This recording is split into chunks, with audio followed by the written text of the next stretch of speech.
Bonjour à toutes et à tous et bienvenue sur ma chaîne.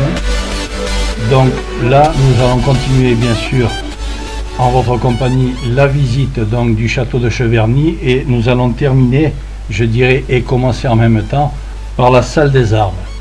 Donc vous allez voir, c'est la pièce la plus grande du château. Comme vous avez pu voir déjà dans l'épisode précédent, c'est une très belle pièce, très bien meublée et également beaucoup d'armes y sont représentées.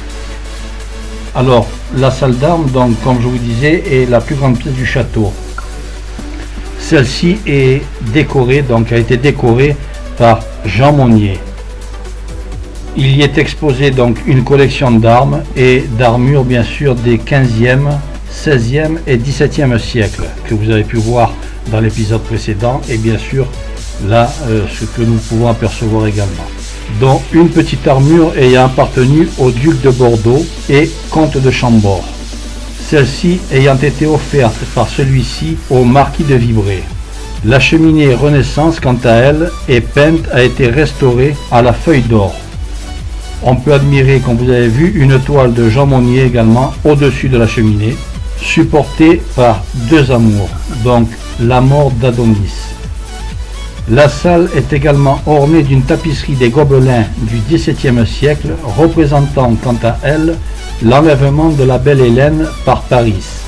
Le mobilier quant à lui se compose notamment donc d'un ensemble de fauteuils Régence, que vous avez pu voir, ils sont superbes, signés Boulard, et de coffres de voyage du XVIIe siècle, dont une malle recouverte de cuir de Cordoue. Vous avez vu, elle est également vraiment superbe, magnifiquement décorée.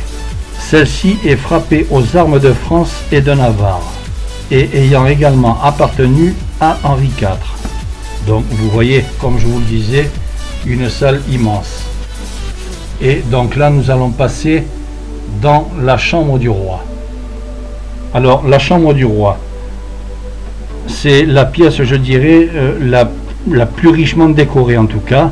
Alors par 8 tapisseries réalisées donc vers 1640, il y en a 6 dans la chambre et 2 qui se trouvent sur le palier, d'après des cartons de Simon Vouet représentant les travaux du lys. Celles-ci proviennent de la manufacture de Paris qui est antérieure à celle des Gobelins.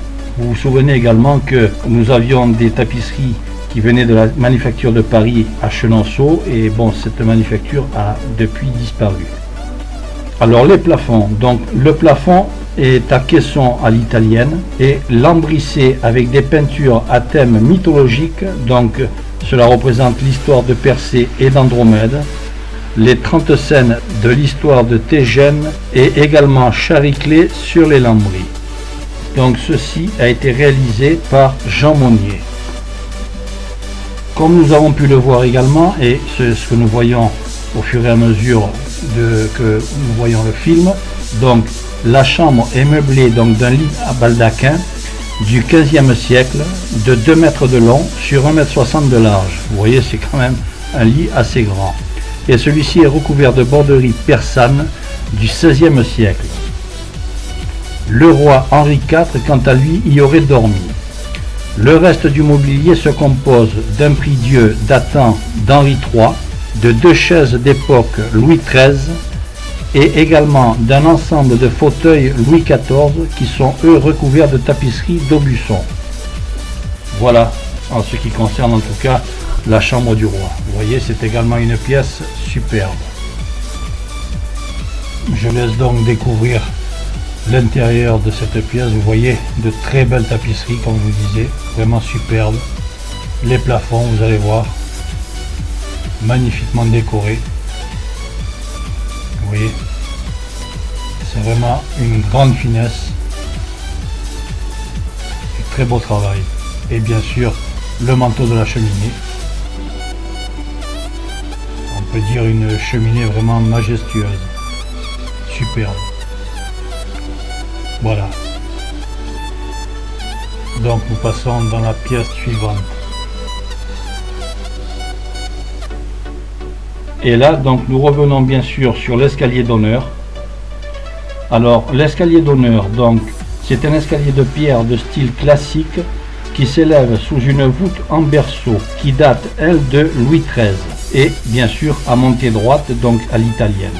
Contrairement à ceux de Chambord ou bien sûr de Blois qui sont à spirale. Si vous vous souvenez, donc aussi bien à Chambord qu'à, oui bien sûr, vous verrez plus tard sur Blois, une fois que j'aurai fait en tout cas, je dirais mes épisodes de donc mon reportage sur Blois, que ceux-ci sont des escaliers à spirale. Alors celui-ci est orné de sculptures champêtres, donc de guirlandes de fruits, mêlés de motifs guerriers et de symboles des arts. Sculptés directement dans la pierre, c'est ce que nous avons pu voir d'ailleurs, vous avez vu, à certains moments je fais des zooms, c'est vraiment un travail d'horlogerie, c'est superbe. Celui-ci conduit aux appartements. Sur le palier sont visibles une armure savoyarde de parade du XVIe siècle et également un bois préhistorique de plus de 6000 ans. Celui-ci est donc issu d'un Cervus megaceros qui était l'ancêtre de l'élan. Alors, celui-ci a donc été trouvé dans les glaces de Sibérie il y a 200 ans. Et c'est un cadeau qui fut offert au collectionneur Paul, marquis de la Livrée, et ce au XIXe siècle. Donc là, nous arrivons vers le dernier étage, vous voyez. Alors, en haut des escaliers d'honneur, il y a donc, vous voyez, un plafond en parabole avec, je dirais, un petit balconnet avec des balustres. C'est vraiment très joli.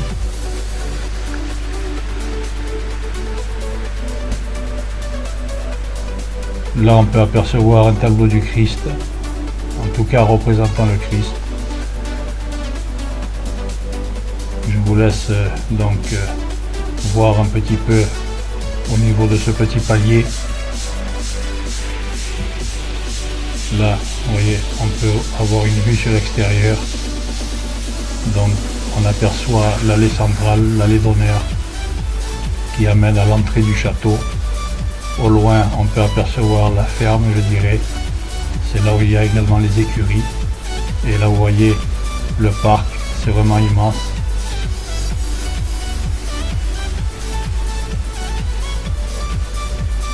Vous voyez la pierre blanche, c'est vraiment très joli. La décoration des portes. Vraiment, le château de Cheverny est une petite merveille. Regardez ces sculptures, je vais un peu zoomer. Là, on peut apercevoir donc un médaillon.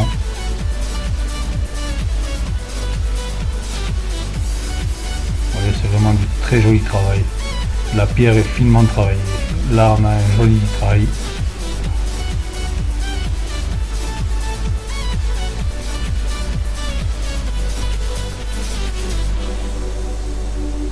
Je filme doucement de manière à ce que vous puissiez bien voir les différents détails des corniches et bien sûr, vous voyez là, c'est vraiment très joliment travaillé. Cela vous permet en tout cas de pouvoir profiter de la beauté de ce petit château et de prendre le temps de visiter également. Donc là, je suis mon épouse et nous arrivons à une petite chapelle. Voilà, donc là je pénètre dans la chapelle.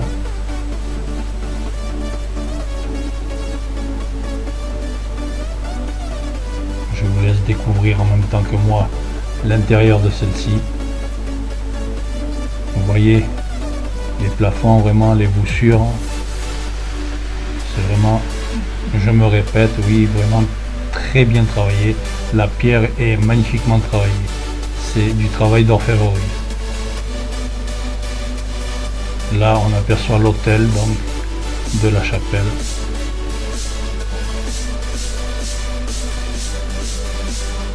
Je fais, je dirais, un petit tour d'horizon sur celle-ci, sur l'ensemble de celle-ci. Au-dessus de la chapelle, on voit également un tableau représentant le Christ.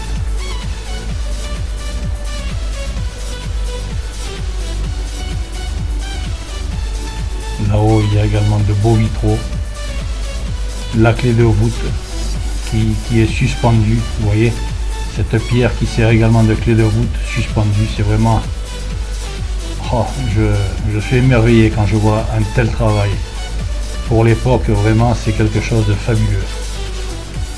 Car ils n'avaient pas les moyens que l'on a aujourd'hui. C'est ce que je veux dire en tout cas. Vous voyez, un très beau vitrail également. Vraiment de grands artistes. On peut dire que ces gens-là étaient de très grands artistes, que ce soit au niveau de la taille de la pierre, des vitraux ou de la sculpture ou bien d'autres choses, que ce soit les menuisiers, les ébénistes et bien d'autres compagnons en tout cas qui ont travaillé à édifier de tels édifices. C'est, je dirais, oui, chapeau bas, vraiment. Regardez ce travail de la pierre, c'est vraiment très fin. Là, je filme doucement au niveau de l'autel pour que vous puissiez apprécier le travail qui a été fait sur la pierre, donc les sculptures.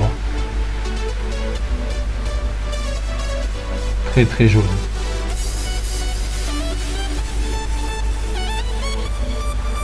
Vous voyez deux petites niches de part et d'autre de l'autel où on voit également des petites statues. Au loin, on aperçoit encore une autre statue. Voyez.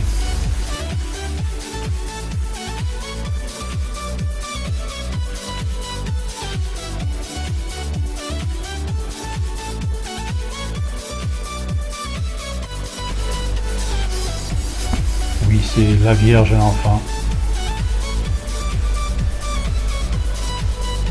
Alors là, on peut apercevoir également des M, vous voyez, renversés.